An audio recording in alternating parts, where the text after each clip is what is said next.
Welcome back to Weaponized Marriage. What are you talking about?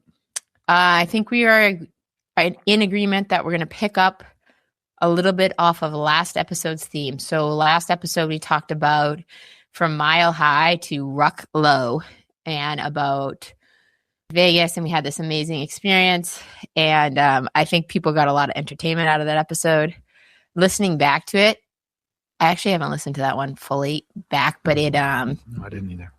It was interesting because like there were some people that had commented when we were like in person, and then like you kind of told the story again for people that hadn't heard the episode. And it was so interesting to me that when we were at our retreat. And one of the things that I think was really interesting is that like if you told me that I would feel comfortable talking about that on a podcast episode, even like probably last year, I would be like, I don't know what kind of drugs you do, but they're good ones. Well, you do good drugs. I know. Let's not go there.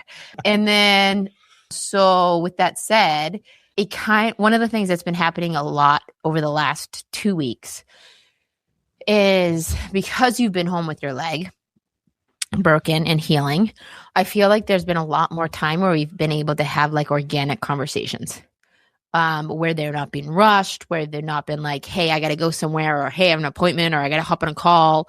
Hey, I got to sit in my chair more. Yeah, well, that's you. I got to go. I got to sit here longer. I gotta resume my position on my butt.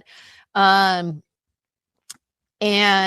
one of the conversations that I think was kind of that I want to use the word explore today is one we had on the car on the way to me, your amazing Uber driver who has not been tipped yet. No, well, kind of. But we had on the way to dropping you off at the office. Okay. And what do you think about that? Yeah. Well, I think there's a couple things we want to talk about. One of them, they both involve sex, but which, I think that you love to talk about. Well, I like the topic. Let's put it that way. But when it comes to this topic, I don't think it's like we're not going to. So when it comes to that topic, there's a couple of things that came up that I think would be really helpful for people that we've been through that we wanted to share. And when we have opened up about it, I think there has been good conversation that's come up. So one of the components we want to talk about is Kendra has ADHD and has only really become aware of that in the last 5 years. Even though, I'm pretty sure you kind of knew you had ADHD your whole life, but never really came to terms with it until 5 years ago. Yeah. Which so does your mother. And, it just made a lot of sense. And I think when it comes to the topic of sex and ADHD, there's a specific relationship to people that have ADHD and sex that's unique because, and especially when it comes to men and women differently.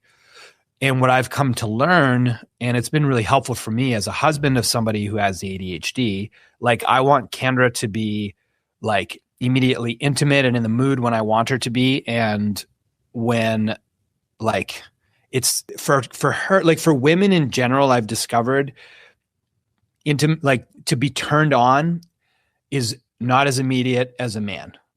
And we're going to get back. Yeah, the wind blows and a man's like, oh, I'm pitching a 10. As long as they're healthy. Yeah. So we're going to come back to this as it pertains to the conversation we had in the car. Oh God. But I would just want to start here because this is kind of where it all started. For women, for them to be able to get into their body and feel turned on, they have to feel, first of all, safe, and they have to feel secure, right? So it's more about safe. They have to feel safe and feel secure in order to open their heart and drop into their body and out of their head. So in other words, Kendra is in constant scanning for threat. And that's it's a learned behavior. And it's also an innate behavior with ADHD is just your attention deficit is just always scanning and looking for the next thing. So, and then you add specific traumas to it and you have a perfect storm. Right? Yeah. So to get you out of and this affected our sex life for years because And it would cause a lot of fights because I wouldn't know how to bring it up to Kendra other than it's where are you? What's wrong? Like, what's wrong with you? Like, why aren't you like looking at me in the eyes? Why aren't you paying attention to me? Why aren't you present? And it, like, for her story after a while was like, well, sex is painful because Ryan just criticizes me. And what I didn't realize is like my part in this, like, failure to launch is that I didn't provide the safety and security that Kendra required in order to be able to like drop into her heart and her body in order to be present and to be turned on and all of that.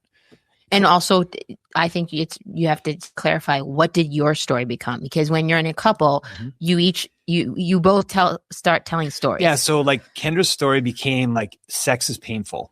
And I think that story was easy for her to like perpetuate because of her history with sex as well. Which I'm going to talk about today. Which we'll get back to that. But for me, it was just like, well, Kendra isn't attracted to me, or Kendra doesn't like having sex with me. So that's what it became. Or I'm not attractive. Yeah, I'm not attractive to Kendra. So, and that led down a bad road for me that almost ruined our marriage. So that's where the conversation started between us. And we're just like, oh my God, there's just such a uniqueness when it comes to people with ADHD, and to be able to experience like intimacy with their partner and to really like feel them. And I remember like we had this, you don't remember this, but it was early in our dating life, and we were in Starbucks, and like I opened up to you and I just said, I was like, listen, I want to be able to feel you like I've experienced before with other women. And I want to be able to know you that way. And I want to be able to have you just like completely lose yourself in me. I want you to be able to like not think about anything but how you feel with me right now. Like I want you to be able to like feel my breathing and my heartbeat, and like what God intended for two souls to be able to connect when it comes to sex.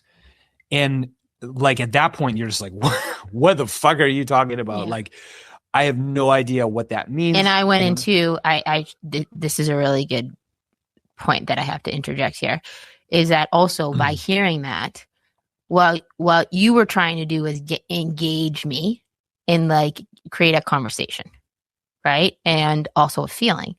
And it actually had the complete opposite effect, because your approach at that time was I was not ready to receive, which was it just made you more self-conscious. It made me more self-conscious, and it made me more avoidant of it because I felt like I wasn't good at it, is what you were telling me. That's the story that came from that interaction for me. So you do remember that? Well, yeah. You do. You told me. Yeah.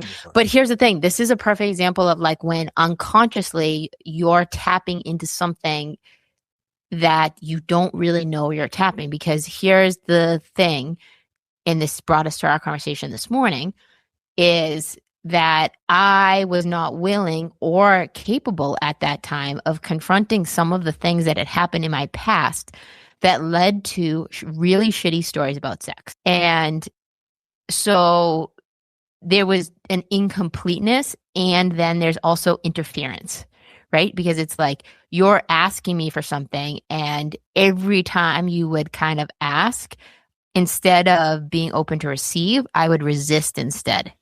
Yeah. And this was part of my past in being really bad at relationships. Yep. Which ultimately led you to what? You?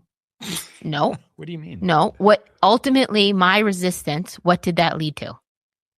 Well, it led to the stories I started to tell myself. And what did those stories lead to? Well, a fracture in our marriage and disconnection. Yeah. And what else? An affair. Yes. Right. So then. But the thing was, it wasn't because I didn't love you. It wasn't because I didn't. Yes. No, you don't need to explain. I'm just saying is that like that the beginning of those conversations where I was not open to receiving, and instead I went into resistance mode about something that was really important to you and you were trying to talk to me about, led to a literally crisis breakdown in our marriage. 5 years later.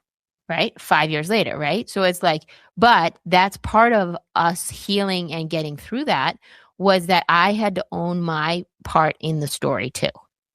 Right. And now we can talk about what we discussed in the car. Now we can talk about it. Well, and as far as like my part in it, And I'm saying like for you to be able to feel safe and secure and to be able to experience that drop in with me, like I wasn't able to offer that to you because basically like I don't know why you decided to marry me, but you married me in a place like I had 6-figure debt. I had a cast iron pan and a Toyota Camry. No joke.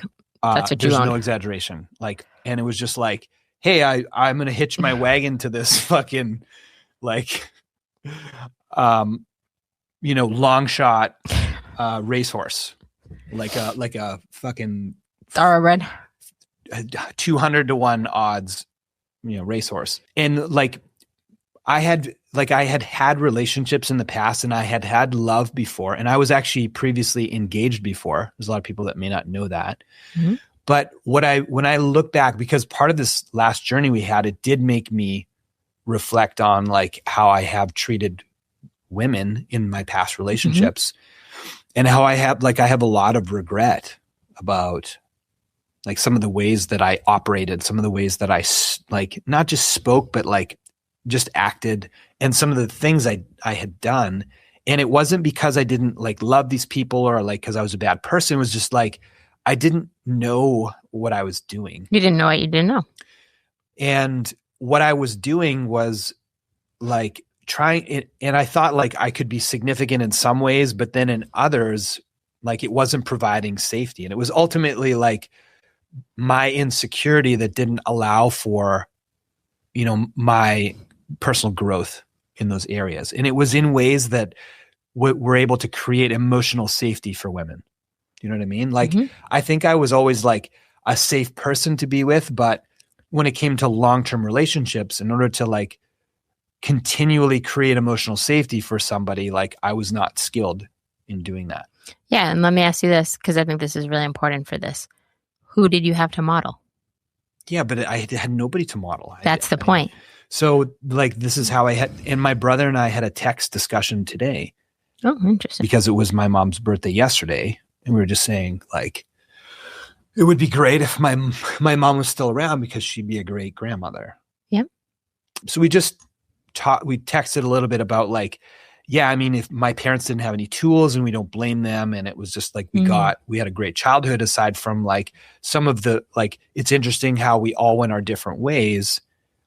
And we figured it out the hard way is kind of what we got down to it. Whether it was like trying to become, skilled in terms of money, or when it came to business, or when it came to like fitness, or when it came to like marriage and relationships. Or how about emotions? Yeah, marriage. Well, that's a big part of all of that. But yes, emotions. So we had to really figure it out the hard way. And yeah, I did not like, I sought out all of my mentors when it came to that. Mm-hmm. But as a man, trying to seek out another man as a mentor, other than just observing, like it's very hard to like teach, I think, another man like how to operate with your emotions when it comes to women. Right. Mm-hmm. It's like, you either have to learn. Yeah. I mean, you can like modeling is okay, but I think ultimately you have to work on it. You know what I mean? You can't just absorb it. You have to really work on it. So. And you have to have people to model. But the nice thing about as an adult is you get to start to choose. Like one thing that I'm really grateful for in our lives right now is we have always had a couples that we really look up to. But we are right now in a phase of our lives where we have some couples on like a whole other level that we get to spend time on. And when I say a whole other level, I think people would maybe think like a financial level. That's typically where I go first, meaning they're like stretching me to get better than that realm. But I'm talking about an 11 level of love and connection and emotional intimacy that like I feel so freaking blessed that we have a couple of the couples that are in our lives on a very consistent basis. And the feeling is mutual right now. And that is not something we had not even 2 years ago in our lives. Yeah. And it's something that we've been putting effort into. And I don't think that I'm like putting effort, like I'm like seeking out these couples at this point. I feel like you and I are in this little bit of a path where we're starting to attract people that are going to be pivotal players in our life, what I call magnifiers. And meaning they magnify like who you are at your true core, who they recognize also who you can operate as a couple, not just as individuals. And you start to attract people that want to be around that energy of people that are growing together instead of going to the bar, drinking a bottle of wine and putting down their husband. I mean, nothing gets me more insane at this point right now of like, I basically have no toleration for women that are literally going to get together to complain about all the shit their husbands don't do. Because yeah, but what kind of emotional connection does that create? I think that like people are, I don't think it's clear for people of like, well, how do you work on your marriage? Like, what the hell does that mean? And to me right now, what it means is you work on yourselves and together emotionally. Like that is where, you know, all the other stuff is mechanical. It's like, you know, our money stuff, like how we parent, how we, you know, invest and how we do our fitness. Like all of it is the emotional part, which is why I think relationships are the most difficult thing. It's not like specific or it's tangible. Not black and white. It's not black and white. It's not like you have to follow a bulleted list, which is why it's very individual. And then individuals are complicated enough, but then you put two individuals together and try to make them as one. Yeah. And I think that on the last retreat we just did a retreat. You say we tweet? Retreat. Retreat. Maybe I need a speech therapist. Speech therapy. Retreat we just did was awesome because there was 12 of us at this retreat and it was led by a couple friends of ours. And we knew everybody that was there. And that was unique and special.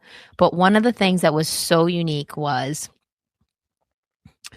there were moments when I've got to see you in this presence as a man, presencing another woman that is sharing something that's really deep, usually something that has been hurtful or shame-driven or guilt-driven, which brought us to our conversation this morning. And I was sharing that at the last retreat, this was something I'm a huge believer in that, like, whatever is coming up for you in your life, in your relationships, is coming up for you to work through and or heal.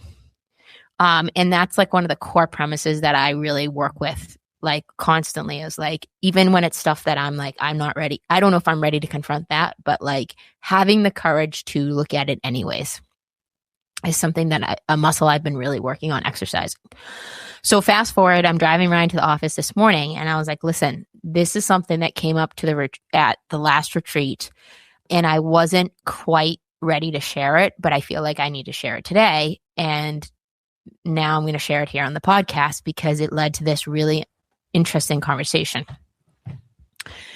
And I shared about how I was like, if I really think about my timeline in my relationship with sex. Now, first of all, my dad died when I was 12.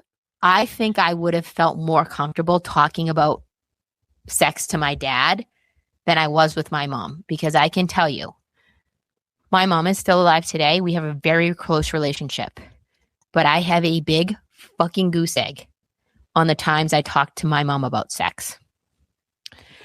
And I was sharing with Ryan that I started to realize that like the only sex education I got was either from my friends and or like sex ed at school, like in like, I think it's 6th grade. So I just turned 12, right?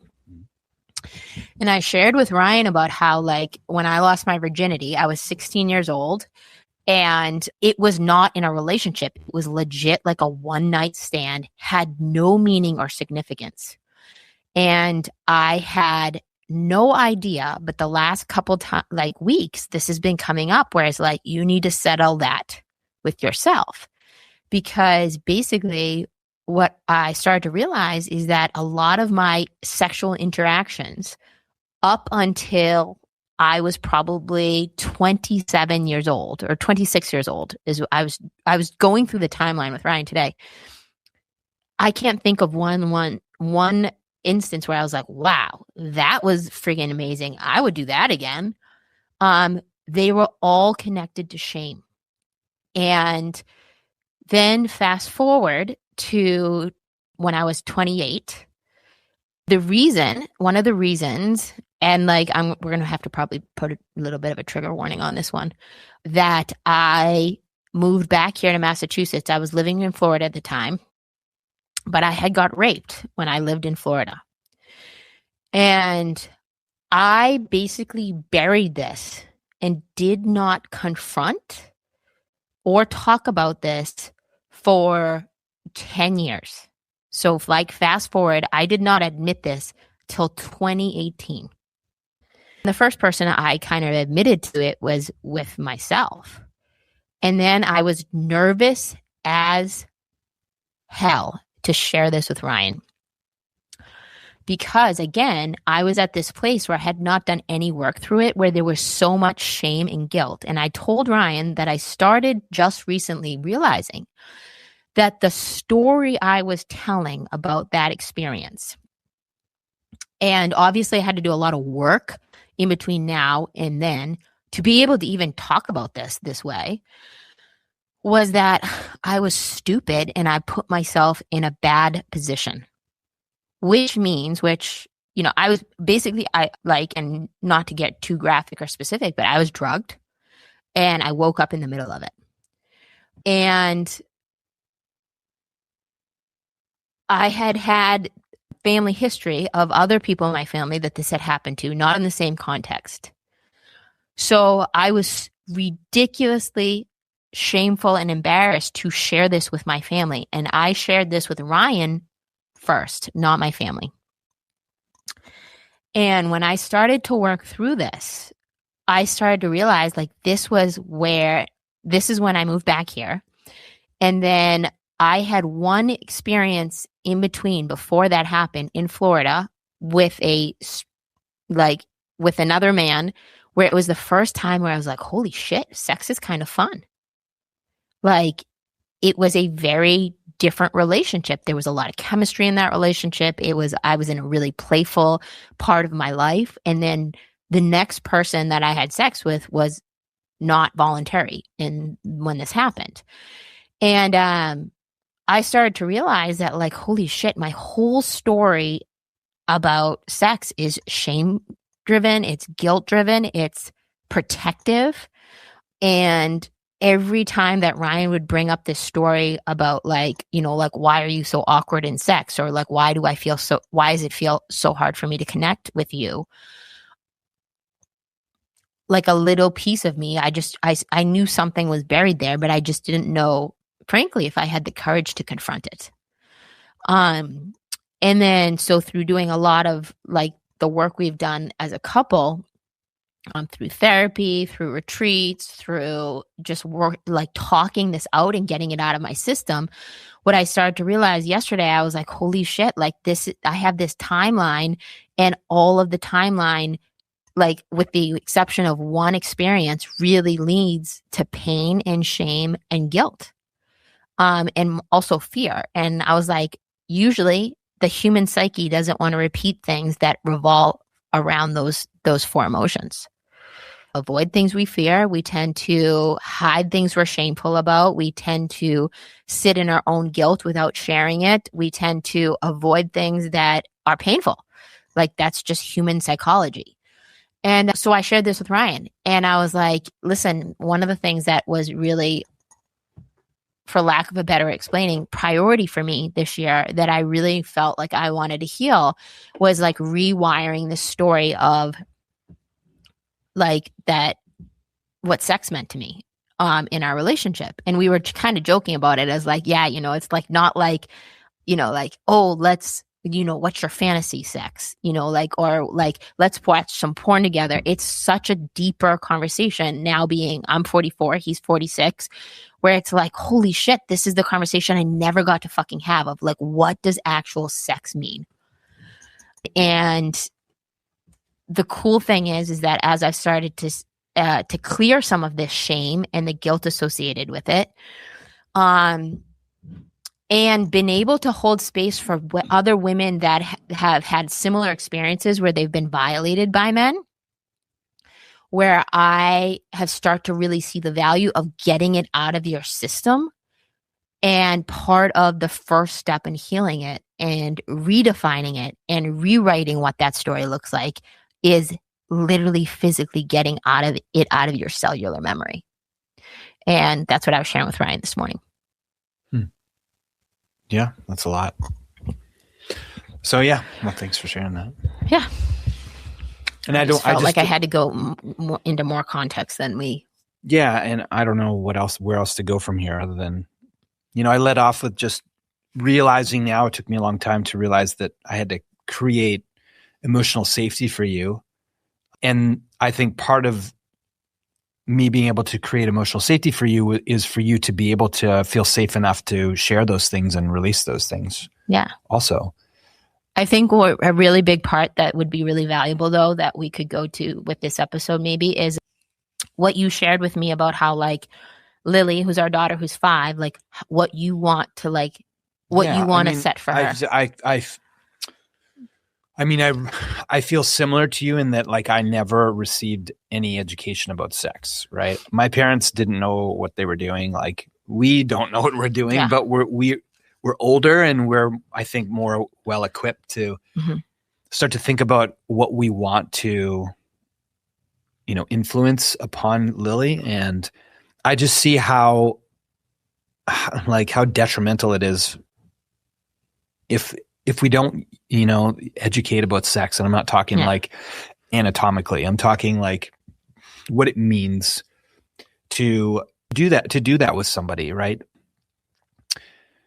And I think that it's a difficult conversation if you don't have like a strong connected relationship with your child. So like even well before we ever even think about having that conversation with Lily, I think like a huge thing that we need to focus on is making sure that she trusts us and she always stays open with us. Yeah, that's what we can focus on right now. Hold on one second. Yeah, and I think a big thing that you're hitting on too is like trust with your kids. But it's like, we're on a couples podcast, and it's like a lot of the trust for that your kids will model will come from the trust you have within each other. But also it's reestablishing that trust within yourself. Like one of the things back to the situation I just shared is that obviously when I start to say the story of I was stupid, I shouldn't have put myself in that situation, there was literally, now that I can look at the situation, there was literally nothing I could control in that situation. And all I could control was how I coped and responded to it, which is what all the work I've been doing of like, hey, what do I want that to mean to me now? What do I want the story of that experience to be with me now? And one of the things that's really amazing to me is that like I'm able to hold space for women that has happened to in many contexts in a whole different capacity, because I can come from a place of compassion and understanding. And also, but the only way that I can do that is that I demonstrated forgiveness for that younger version of myself that just didn't know. And wasn't that I was stupid. Wasn't that I put myself in the wrong situation. Yeah. So you're saying that you want to do the work individually, but you want to do the work as a couple and just be a really great role model for your children. And by doing so, have a really great sex life. Yes. And then you can have a really good. But let me get back to like, so with Lily, now I have a daughter, so that conversation is going to go differently than if you're going to talk to your son. But like as a young man, I wish somebody would have talked to me and told me like, listen, here's the rules. Like number one is like always, always, always ask for permission. And then this was something that for some reason, like I didn't know that was something because you're just like, do we just kind of do it kind of like your first kiss or do you ask? So you just assume. Yeah. And that's that is like absolutely a must. Number one is just like, listen, you always ask permission and make sure that the other person is very comfortable, right? Mm-hmm. Number two, I think that it's very important that you establish that you love and care about each other, right? This flies in the face of like hookup culture and like just have sex for Tinder. fun. Yeah, I mean, like all these things that did not even exist when we were like in our 20s and 30s. You could like going to the bar and hooking up with someone did. So it's not like hookup culture didn't exist. But now it's, you know, but think of it, it's on steroids. But it was something that you would boast about, and it would be like, hey, I hooked up with this chick and all that. So, and it's like a bravado ego thing, but you know, that kind of stuff, like, you know, a notch on your headboard type of stuff, like later in life, that shit doesn't matter. Like that doesn't make you more accomplished. It's not going to make your life better. In fact, like I could argue that like you're actually like dampening your spirit and dimming your light and putting your health at risk, honestly, like when it comes down to it. And then, you know, ask permission, make sure that you care and love the person. And number three, I would just say that you always want to make sure that it's going to be an experience that you're both ready for, right? That it's communication and conversation. So when it comes to like, that's as a boy, that's what I wish someone would have talked to me about. And I would probably say that as a female, it's the same thing. Yeah. But here's the thing is it's not like you want to make sure that you're not creating these rules of that. It's like, because then like a kid like me is going to be like, well, I'm going to fucking break those rules. Yeah. Like, yeah. So it's not that you want to make it this like suppression thing, like, you know, like alcohol, don't touch alcohol ever. So they rebel against it. It's rebellion, right? So you want to make sure that there's a respect and a reverence for it. And I think like there should be a respect and a reverence for it. Sort of like there is with guns, sort of like there is with like drugs and alcohol. Like these things can like really, really hurt people, you know, so can sex. And that's why I said, I look back and I'm like, man, I regret a lot of interactions that I had just because like, I didn't know what I was doing. You didn't have core principles that like you could fall back on. No. So anyways, those are just kind of things that make us reflect and like think as parents. And, you know, obviously working on ourselves and each other is helpful, but also thinking about in the future of like how we want to operate and teach Lily. Yeah. You know? And I think too, is that like, that it's just like really like, I think about if, like I said, I have a great relationship with my mom, but I didn't have the rapport and trust that I could go to her with these types of questions when I was younger. And so it starts at the core with, like I said, building trust within yourself that you are capable of making good decisions. Then building trust with your significant other, because that's like the next component, because what your children are going to model are what they see, which is like what you were saying with your mom and dad. Like you didn't have a role model for like this amazing marriage because their marriage was a lot. It had tension in it.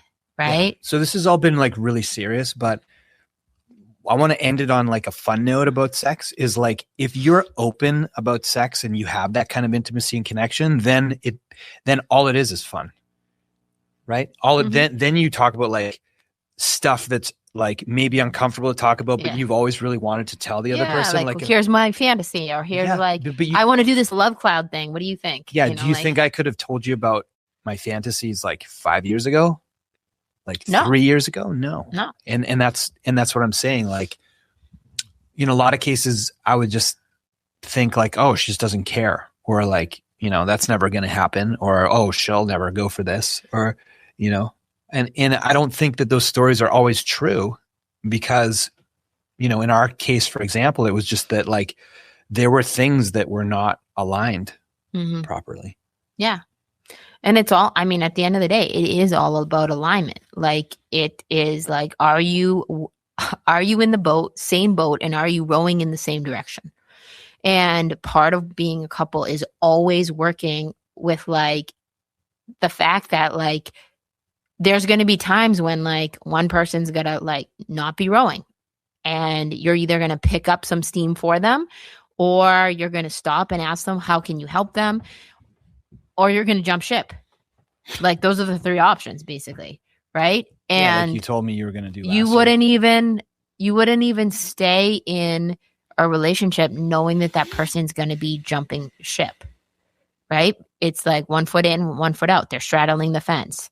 And part of a really healthy communication and trust building exercise is like, hey, what are some of those things that like, you need to talk about, but you maybe avoid. And maybe it's just not that because the other person isn't open. Maybe they just have a story that you need to dig a little deeper on, like why that person is avoiding that. Just like I said, we couldn't talk about the sex for a long time until I confronted what happened with me in terms of getting the rape part, because I felt like I had a secret. But then it also like it was a secret completely bathed in shame. So it's like, yeah, I can't make it. I know you want it to be fun. I know you want it to be connected, but here's the thing. Here's the thing that's holding me back. So the thing that broke open that story for me was me being able to trust you enough that I could tell you the truth and that you could handle it. And that's part of you growing as a relationship, is that like, can you presence the other person's pain? Can you let them get it out of their system without a reaction so that they can then go on and write a different story in whatever capacity it is, not just sex. Maybe it's about their physical health. Maybe it's about your financial story. I get that one a lot with, just today I talked to, there's a girl I take care of who lost 40 pounds, hurt their back, had horrible sciatic, was just in a low place, but had lost all this weight and was terrified she was going to gain it all back. Got her like within 6 to 8 weeks, got her completely out of sciatic pain. She's pain free even, and like wants to go back to the gym. I'm like, oh my God, this is so amazing. And I was like, but she had all these like reasons that she was scared to go back to the gym. I was like, oh, well, you just need like a good account of like, what about your husband? And does he train? She's like, nah. Yeah. I'm like, oh man, I got a story to tell you on this. But I don't want to go down that direction because we got to wrap it up. No, but it's good in closing too, is that, for example, there's a girl that I've been talking to at the gym, and this is where a perfect example of you can never judge a book by a cover. Really pretty girl. She has 2 kids, so we talk about kids a lot. And then all of a sudden the other day I saw her and she looked really upset, like she was crying. And I don't know her enough to know any of her story other than like I know she has 2 kids and we work out usually about the same time. So I kind of felt it out and I said, am I going to go approach her and say like, hey, can I, like, do you need a hug? Do you need to like just, go put some more weight on the leg press? Like, what do you need? And so I went over there and she just basically started telling me like what was going on in her life. And it was a lot. And I just said to her, she's like, wow. She's like, I don't really know you, but like, I feel like you really freaking listened to what I just said. And I know that was like, I'm sorry to dump that on you. And I was like, nope, that's why I came over here and offered. So the next day I get back and she's like, I'm in a better place today. And I was like, oh, that's great. And she tells me about how like the gym has become her sanity. And she's like, yeah, she's like, I weighed 50 more pounds. I was like, really? She's like, yeah, I just started working out. I think she said she was 36 years old. And she's like, yeah, but then she's like, my husband didn't grow with me and, he left me. And I was like, oh, okay. She didn't tell me that part of the story.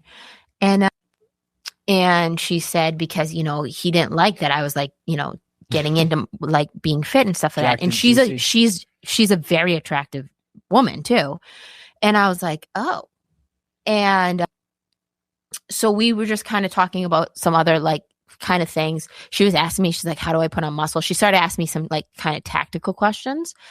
And it just made me really think about it. It's like, when you start to make changes, there are some people that are not going to go with you. And that's where you have to get really courageous that you make the changes that are right for you and you write the story that actually aligns with you, not what other people want for you, and be okay with some of those people might drift out of your life. And we talked about it in terms of like creating space. And I was like, oh, that's so cool that you're taking care of yourself and you're creating space for something new to come into your life. And she's like, wow, when you said that to me, she's like, that really like just really hit me at my core. And sometimes that's what we need, is we need someone that will hold space for us. We need someone that will help us clear space. And then we need the opportunity to create something new in the space that we've created. And I think that like really applies to not only our own personal lives, but just like your marriage is like, what are the areas that you need to like do some clearing?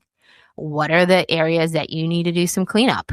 And what are the areas that you need to like get together and be like, hey, what do we want to create? Yeah. So if it's in your health, then look up weaponizedwellness.com. Yeah. Get either a basic or a VIP panel and actually get some factual data about what's going on with your metabolic health. Yeah. And then gives you a launch pad to go make some good decisions from there. So if you're looking for some really strong, I guess, facts and health advice, yeah, get some lab work done. Look us up. So like, share, subscribe. Appreciate you guys listening. We will see you guys in 2 weeks. Say bye. Bye.